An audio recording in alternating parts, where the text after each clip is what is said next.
We open in the small seaside town of Otari with a goblin youth crew on their vacation. It's a sleepy village of retired adventurers, and with the sun starting to rise, we can see our heroes. The ranger was getting dressed, formal even off the clock. The world isn't very accepting of bugbears, but a simple mask makes people confused enough to not really bother him. Hey, wanna get breakfast? I can probably get free. The rest of the crew was sharing a bed to save gold, but apparently a sleeping PB grabs anything to hold still long enough. That includes halfling wizards and surprisingly even the rogue. It was the first time any of us had seen Guk hold still. Wait a second, that's not— Hey boss, I got a plan. I was getting some fish, but they got a monster problem. Afraid it's gonna run out of fish and eat the fish. Isn't that the whole point of a guard? They're out protecting loggers, some sort of trouble. Look, it's probably just rats or something. 10 minutes in and out, we take the rest of the trip classy. I wanted to go swimming. Well, I do like money and avoiding swimming. I'm in. Settle in, class. Today we're trying something a little different. Instead of just explaining monsters and rules, how about we show them? Since this one's from the beginner box, every room is here to teach something. And I'll also be popping in to give advice or explain a confusing rule. And if you end up liking this, give me some comments, maybe like and subscribe. Maybe we'll do some adventures and less travel. And yes, these are all real roles and level 1 characters. Now are you ready? Then let's go. One light breakfast and some memorized spells later, the crew was blundering into Otari fishery. A weathered halfling was flitting around. You'd never suspect she had a peg leg if it wasn't so brightly colored. She was across the room before we could even file in. Goblin University Monster Division, stopping the monsters from Goblin U. What you need? Oh, that's sweet. You even got a little slogan. Nice to meet some professionals. I don't know what's going on down there. They're scraping and crashing like they're trying to take the whole place down on them. But don't worry, ma'am. We know what we're doing. We'll have them gone in no time. Glad to hear it. Basement's just over this way. 10 gold each for your trouble. Oh, and I'm Tamily Tandaville. Where's my manners? How you doing? Getting past her took about 10 minutes, but the basement was oddly quiet. Everyone at the ready, let's span out and look for clues. Just some doorknob supplies over here. Just dead fish over here. I'll get ready to lob something. These bite marks are fresh, and there's a hole in that wall for something our size. I hear something coming. In a move we really should have expected, the wall collapsed as giant rats came flooding through. I missed my panic-flung fish as me and Sigbert barely got scratched, but apparently Amelia's nat 20 perception had her distracted seeing the cosmos. Her rat got nearly max damage on a crit, the die almost living up to its name. She immediately contracted plague as it was injected straight to her throat. Happy vacation, bestie. She gave the rats a minor zap and scrambled away in panic while I plugged the gap behind her and finished the job with a haunting him. One more stab and swing from the boys and we were quickly free to lick her wounds. By which I mean we took 10 minutes to treat wounds while Sigbert cleared rubble and Guk scouted ahead. Treating wounds is kinda like pre-necromancy, so Amelia is really good. She healed herself up and reported to Tamily while I tried to patch myself up, but I got distracted by various things in the room and somehow hurt myself instead. Don't be scared to heal. Even at level 1 with 0 in the stat, you'll use this constantly. And let it be a lesson that if you're running a gimmick team, be careful about positioning. We're a witch, a wizard, a rogue, and a ranger, which is fine, but makes things really swingy if we all go last or they get around the front line. But as you saw, when we move, things die. Anyway, we reconvened in 15. You find anything? Looks like a whole cave down there. There's a big spider web around the corner. Well, at least we know to stay in formation this time. Sorry to keep you in the open like this. I got you, boss. I'm the hardest to hit and hit the hardest. Amelia? Is that what trying to get away from family's like? She wants us to go in. She thinks the rats are just coincidence. She was really big about her suspicions. You think she knows something? Bet you 5 silver she's thinking goblins are kobolds but doesn't want to seem racist. Sure thing, boss. No way she'd admit it. Good point. But yeah, it could be goblins. We do train giant rats sometimes. Yeah, that's a rat.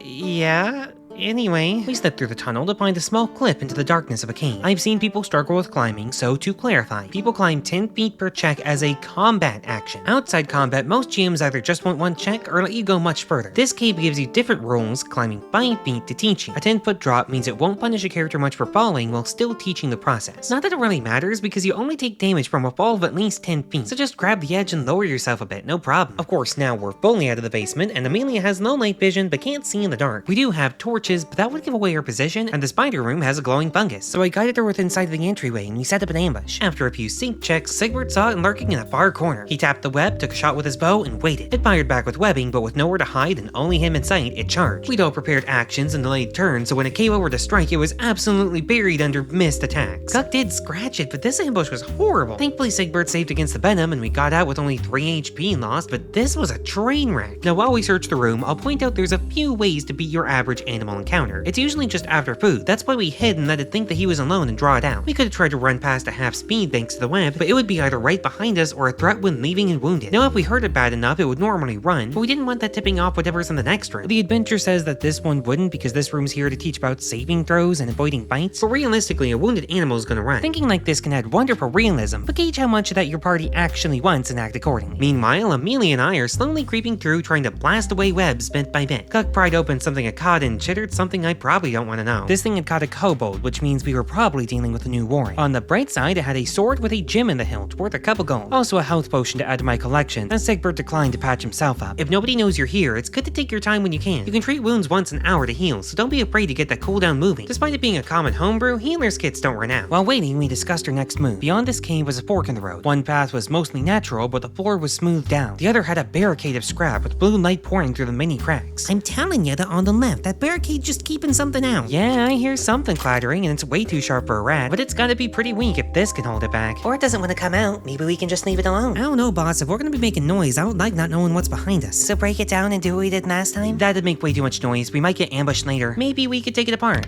Quick, quiet, and clean. Oh, hey, bud. Why do you even have a crowbar? We're on vacation. Better question, are we going together or sending Guck as a where is Guck? Unfortunately, even the best stumble, and Guck kicked a bone while trying to scout ahead. That's the danger of suddenly running off on your own. 5 undead rose from their tombs, and unfortunately, the skeletons are quick. Guck dodged a few attacks, but found himself surrounded. Sigbert blitzed past us, but his sword swiped harmlessly between the ribs. Skeletons are mindless and hard to hurt. Use bludgeoning or sonic, not stabbing. And slash the zombie. Skeletons are good against like 9 types of damage, and critting the knowledge check means she knew it. She only talked about what was relevant to us because 6-second rounds means you might need to keep your info precise. Most GMs aren't that strict, but the time they let you talk is pretty dependent. It's down to how much your GM cares. My tables always keep it to 6 seconds, but everyone gets to know what's in a knowledge check unless the character says otherwise. Also, when Amelia's focusing, she's just kinda like that. Speaking of just being like that, Guck's response to Peter is to sprint in screaming, so he was already behind the skeleton, failing to stab its skull off. The skeleton nearly takes Sigbert down, but then he just turns around and slices the zombie's skull in half. Despite the warning, Guck did somehow stab that skeleton to death, while Amelia calmly and systematically shattered every other skull with loose rocks. Meanwhile, I spent that time dodging skeleton claws because one cantrip rolled 1 damage and the other one missed. Look, I know I'm out of position, but they were grouped up perfectly, and haunting him's an area of effect cone. What was I supposed to do, resist the urge? The lesson on this one was supposed to be how damage types matter. You're rewarded for using your knowledge and lore to learn more about the world around you, shown by Amelia easily dropping their 4 HP with rocks and Sigbert one-shotting the zombie. But then I missed all my correct attacks, and Guck somehow stabbed it to death anyway thanks to amazing rolls. So I guess the real lesson is make sure your dice love you. At least we got a pretty lion shield, though we did have to drink half its worth in potions since we just treated wounds and didn't want to risk someone seeing the ruined barricade while we're resting. It turns out the blue light we saw through the barricade was an everlight crystal. It glows like a torch, but you can't exactly turn off a rock, so we just used the hat from Guck's cold weather gear as a cover. That way Amelia could quickly take it off to see in battle, but I could just guide her while sneaking. We decided not to bother with sealed passages anymore. That was almost incredibly bad. And with the rogue and ranger staying in front, we even made it a whole 40 feet before immediately bailing. We were about to investigate a heavy set of rotting doors branching off, but thankfully heard an argument. 4 kobolds were trying to pry open a security cage full of treasure. Thanks to that distraction, sneaking up on them wasn't difficult. Now, surprise attacks and ambushes are a bit hidden in the rules because they're generally kind of rare. Animals don't like attacking groups, most monsters who want to sneak up on you have something special on their stat block, and Pathfinder just assumes the party's competent. It even says to assume there's a watch every night, even if the players don't call it out. The characters are assumed wary unless proven otherwise, but the general rule for an ambush is that the surprise party gets a -4 to perception-based initiative roll. Perception is your default initiative, but the GM can call for anything. Busting down a door might be athletics initiative. If you're trying to sneak up on them, you're rolling stealth against perception and get the benefit of being undetected. With Guck being a rogue, that got him a sneak attack 1-shot, and then teaming up with Sigbert got him another. And on the last round, he chased down a fleeing third, who apparently forgot the door was trapped in his panic, dropping rocks on them both, but Guck stayed standing. But the 4th one I took down by switching to phase bolt and got a good roll with near max damage. I'm starting to think the universe is trying to tell me to use actual spells instead of magically hurling random rubble. Of course I refused. The only reason we even got scratched was Sigbert getting momentarily flanked. Positioning is ever changing and definitely matters. Okay, there's some sort of statue ahead and probably back up in the room after. Let's take care of this stuff first. I am still a bit shaky. Help me out here. Your backs are full of dried fish. I think we found the problem.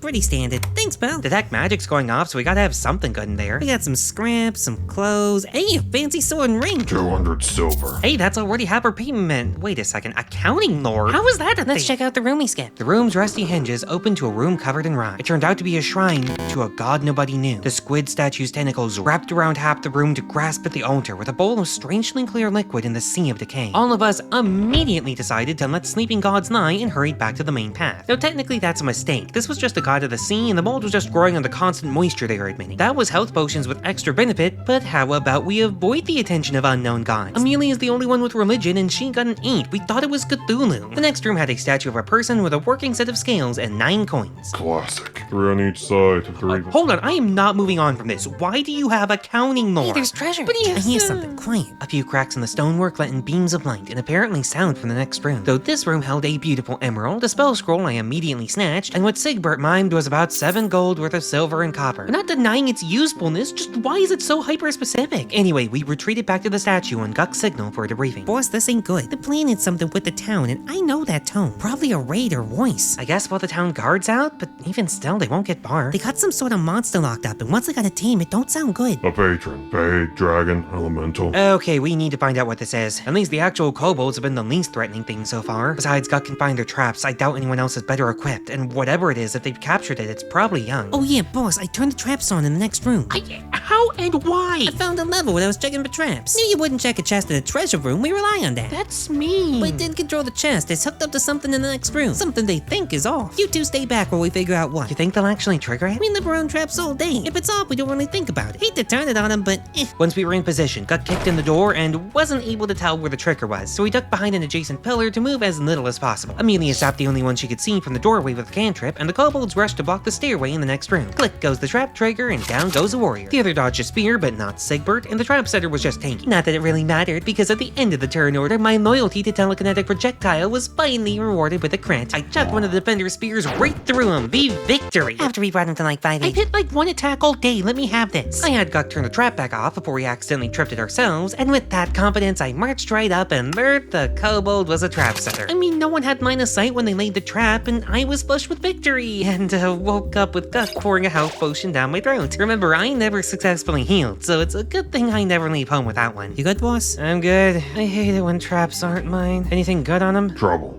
Look. A necklace with a piece of shell? Oh shit, that egg must have been the size of me. That's, I think that's a dragon. We gotta take care of this. Yeah, that's why we've been saving our real spells, right? Yeah, that's why I've been saving them, but more importantly, we gotta take care of our pay. Really? Yeah, if I'm taking out a dragon, 10 gold ain't gonna cut it. Of course I want more money, but why is that the most important part? They thought we were heroes. The boss doesn't pay me. I do enough charity. Look, we're doing it either way. I just want to stock up first, you know? We took a few minutes to drag those undead bodies into the room. We figured that with the broken barricade, it would buy us enough time to rest without raising suspicion if someone came up. An hour later, we were back to full thanks to treat wounds with some extra gear too. Primarily 6 health potions because we don't have a cleric, so we do it my way. We all bought 1 and Tamley got us 2. Technically I bought 2, but I rolled in that 1 again on my treat wounds. Shut up, we were running through this in June. I'm allowed. Anyway, I guess some potions work. yeah, I wasn't able to convince her it was a dragon. She's sure it's some sort of giant turtle. You'd think that a sailor would know their eggs are leathery, but still, 2 potions, and she'll throw in the detour old fishing camp as long as we clear out whatever's moved in the meantime. It's supposed to be a vacation. We're gonna do the vacation first. We'll just get delayed on our way back. Hey, Guck, could you spin this to the boss as some sort of extension or another trip? Like doing damage control after the kobold attack or something. I'll try, boss. Oh hey, it's the encounter that's supposed to teach you surprise mechanics. We got to the bottom of the staircase to find piles of crates and overturned tables. We knew this had to be an ambush, but we didn't exactly know where they were. Sigbert raised his shield and marched in, seeking but failing to find. That shield was a great decision because they both leaped up and fired a crossbow. Not knowing where they were hiding meant that he was off guard and easier to hit, but raising his buckler helped to counteract that. Good thing too, as that would have been 2 crits and knocked out anyone. Instead it was 1 crit, which would have knocked the rest of us out but left him at 1. Everyone else pounced on the left one, but this is why I carry Basebolt. Ducking behind something like those boxes or a shield will give you +2 AC, but Basebolt ignores 2 points of cover. Crit hit, 1 shot. I'm crit or miss. Too bad I always miss. While Sigbert downed a health potion, we saw there was a clear path and a barricaded one. Of course we wrecked the barricade first. Do you think we're gonna follow our own advice? It smells like rotten fish. Are you sure this isn't their garbage? Hey, there's a light over there. Some sort of altar? Yeah, no. That's a whole 2 feet deep. I don't do water unless you got like swimming gear or something. What are you doing? Why do you have swim fins? I told you I wanted to go swimming. This was supposed to be a vacation. Actually, I told the boss it was a scouting trip. It was the only way I could get us all off at once. Enough. Being a 7-foot tall bugbear, this water was barely to his knees. So he threw me over his shoulder, picked up Amelia, and we went downstream despite my protesting. Something had burrowed into this place and shattered one of the altars, but the others were still pulsing with energy, and can't one thing just be cool? I can't see through the smoke.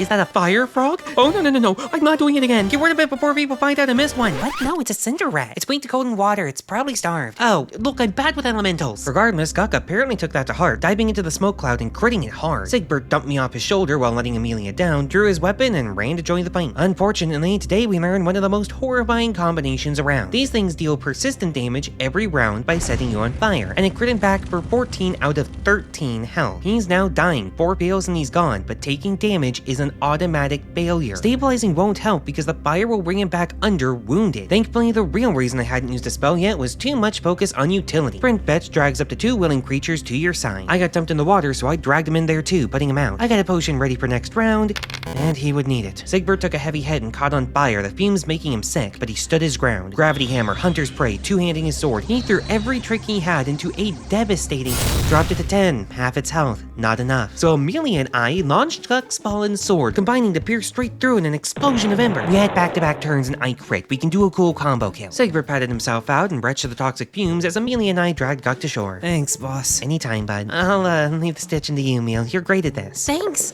Sorry, I just, Don't worry about it. I got a potion. She don't gonna know. I should probably bring up Sigbert's gravity hammer. It's a special type of spell called a focus spell. They're tied to a pool of focus points. You start out with 1 point and get it back through 10 minutes of meditation on what gives you power or doing something related to it. So a cleric will heal people, a fighter might do training drills. I look over what we killed. So there's almost always a reason to take a breather whenever you can. The 10-minute timer is not an accident. If you aren't hurt, you can do it while others heal. Sigbert has to think of nature, and there's nothing more natural than the fight to survive, so he thought of that while I treated his wounds. Then used my preemptive nudge bait focus spell to turn my crit failure into a failure. Yes, this is still real, I just have bad luck. I'll patch stuff. I knew you could do it. Yeah, all by myself, and no question for you, of course. Yeah, a lot of practice. If you two could get serious here for a second, you'll notice we've got 2 more of these altars. Boss, half of them are broken. I don't think we can solve this one. They look stable. I'm gonna poke it. Call upon the earth to gain its strength. See? Blessings. The other was just out of balance with the water broken. Call upon the wind to gain my blessing and soar through the sky. Well, I know how I'm using it. Why did you waste it? There's no better use than avoiding water. Ugh, it smells even worse over here. Let's go back, actually. And here we learn a valuable lesson. Never yell unless you're ready to attract attention. 3 smelly reptiles arguing over meat, but the easy ambush was suddenly flipped. Thankfully, one of them stumbled as they climbed, tipping me off at the last moment. Not that we really needed the warning, as the smell got suddenly unbearable. Amelia and I were fine since we're used to rotten fumes, but Guk and Sigbert were struggling. These are Zelgath, standard level 1 humanoids with a sickening stench. If you pass your save, you're immune to them all for a minute. If not, you end up sickened like your friends here. This is usually a severe encounter, boss level, but you're given an advantage. They're distracted, sitting, and unarmed, but since I started screaming 30 feet away, they took notice and came for me. This is going to be a tough one, but notice how we dealt with that. Staying in the tunnel limits their attack, so Amelia and I zapped and blasted, while Guk and Sigbert blocked the choke point. It was smart, but these things hit like a truck, and the boys were left barely standing, so time to pull out all the stops. Sigbert fell back and retched on Amelia's request as she summoned a zombie to fill the gap. She'd been saving that for the boss, but I found one on accident. The zombie took hits and we tore one apart while Guk absolutely wrecked the other. Now you might find it odd for a rogue to destroy a duel without even sneak attacking, but that's the thing, he did. Rogues being good at lying isn't just thematic here. A deception check to feint left the opponent off guard, which means that sneak attacks are back on the menu. It's harder without a shared language, but we make do. Anyway, I apologized for the hassle and kept my mouth shut, getting a 20 to heal myself as a reward for humility. Thanks, knife, but I'm not making a habit of it. We piled the bodies at the front of a tunnel, one going steeply downward. We had no doubt that went to the Darklands and made a mental note to warn Tamlin. That tunnel should be destroyed before anything else came through. The kobolds had the same idea. The tunnel to the next room was blocked off by rubble. Guk listened in while sipping on a potion. Most of them are gonna be in there. It's the warren. And looks like I was right. They've been feeding fish to some sort of monster. Okay, before we go in, I'll pop my bless, you use gravity hammer, and we blitz as far as we can. Agreed? Sounds good, boss? Good. Now what's up with that fountain? I'm not detecting magic, but surely it's not just a fountain, right? Yeah, it looks trapped, but just hit the wall and you'll be good. Hey, Coinomancer, how much gold's it got? 40 coins, mostly copper. It's not worth risking a health potion for less than one.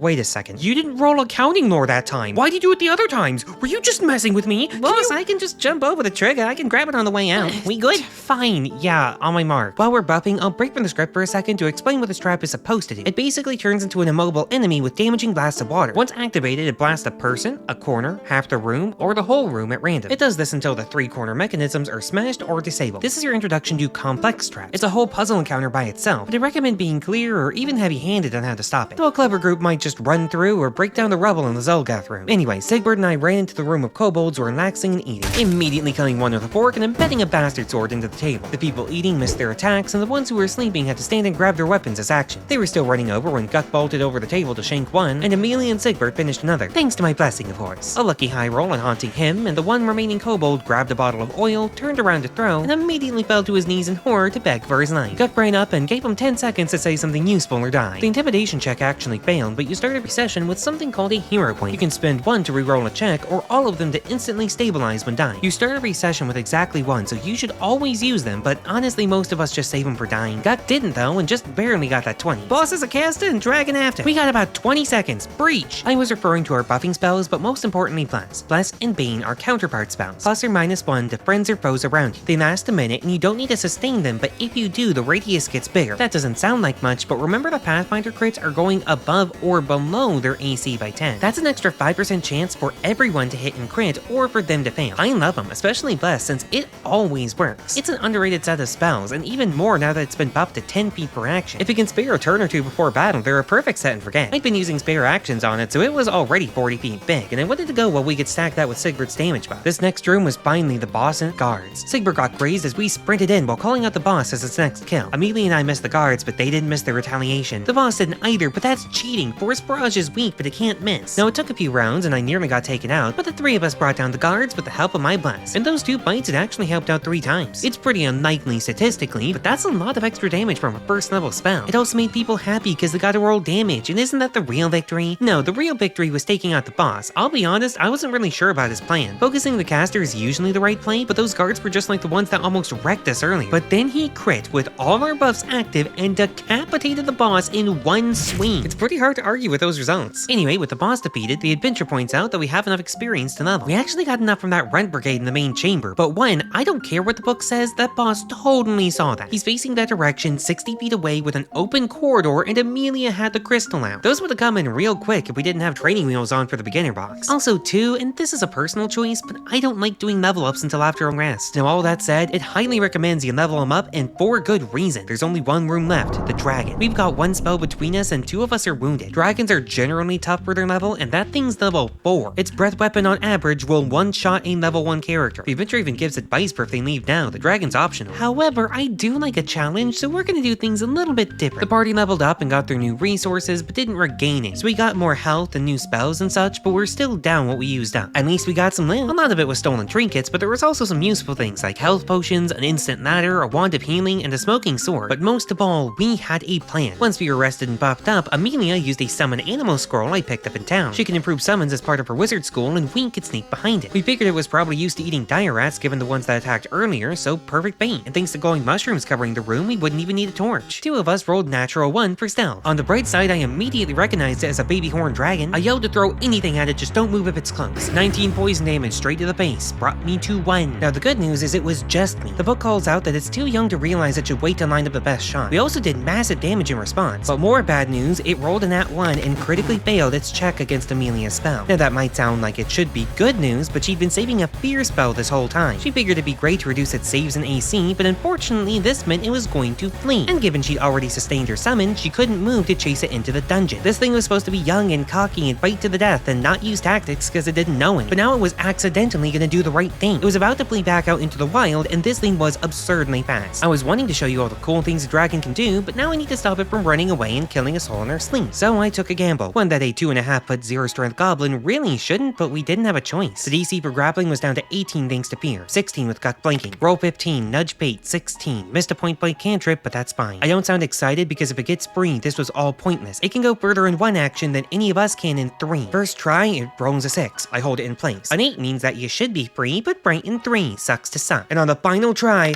I'm barely up to this thing's hip, but both of our legs are staying planted. Guck and Sigbert hit it with all they had, but our luck ran dry. Amelia and I failed our attacks, and the rat's damage was minor. On its turn, it dropped me with a bite and used its breath weapon again. Sigbert's health drops low, and Amelia burns a hero point on the save to stay healthy. This time, Sigbert misses, and Guck does everything he can, but only gets a glancing blow. Down to Amelia, she misses. The Dragon's Frenzy gives it 3 attacks for the price of 2. If it starts playing smart or just gets some good rolls, we're dead. Except that this fortified hero rat rolls a 22 for 7 out of 5 health. The dragon falls with a gurgling screech. Amelia rushes over, and I wake back up to a perfectly sorted pile of coins. We eventually took the head back up as proof, and the hide wound up selling for a couple of gold. At this point, it doesn't have any resistances, so it's not that useful outside prestige. We also did remember to warn Tamley about that tunnel. You don't want anything from the Darklands in your basement. We were hailed as heroes with more than enough gold for a nice week's vacation. And if I might give a few closing thoughts, a little review. First, I think the actual adventure had a very nice step-by-step walkthrough, with somewhat simplified rules to ease people in with hands-on training. I like how instead of stunting combat, they just made it clear that in this dungeon you can leave at any time to heal. We did act recklessly and got wrecked a few times, but it was usually just bad luck and we always could have run. And we were running a pretty unoptimized custom party for an adventure that came with one pre-made. Tamley helps you extra if you're struggling, and the encounters don't do more than prepare if alerted. You can teach them in the future that they can't always treat wounds. At first, you need to really beat that option in their head. Most official encounters assume that if they give you a moment to heal, you'll take it if you need it. There wasn't really a ton of places for role-playing outside the party in this one, but its main goal is teaching mechanics to people who haven't played, so that's fine. Especially since, if you want more RP, the back has a big map with 4 pages of people, places, and plot hooks, so you can always find someone to chat with or put them on a side adventure when they go up for supplies. My only issue with this adventure comes from the statue. First of all, setting it up makes the next room wait for you, which makes sense but is brutal because the statue alone can wreck a party quick. It's also kind of unclear if detecting the trap lets you find its triggers and function. I said that they know the triggers but not what it does, and most people seem to agree, but I'm honestly still not clear if that's correct. Most importantly, however, you see how 3 of those walls are blasted to bits? Well, there's 3 undamaged mechanisms and 1 broken one that indicates it can't hit that corner. They don't match, it's in the wrong corner. I know it's petty, but it annoys me. But outside that statue trap, I think it's a fantastic way to teach Pathfinder by playing, especially when it's in the beginner box and comes with cards to hand out with their basic options, a handbook with a solo choose your own adventure thing that explains the basics, and like 100 extra tokens of common monsters that aren't even in this. I get the beginner box as a whole a solid 9 out of 10. A few minor missteps or confusions, but plenty of solid points and great for what it's trying to be. If you aren't new, the adventure's more like a 6 or 7. It's decent, but pretty basic. Anyway, I hope you all enjoyed this. I'm hoping to do more soon, and the more people like it, the quicker it'll come. And let me know if you want more advice or role-playing or review, whatever. And a big thanks to my coffee supporters, Level 1 Cleric, Snake Oil, and Modern Masquerade. Class dismissed.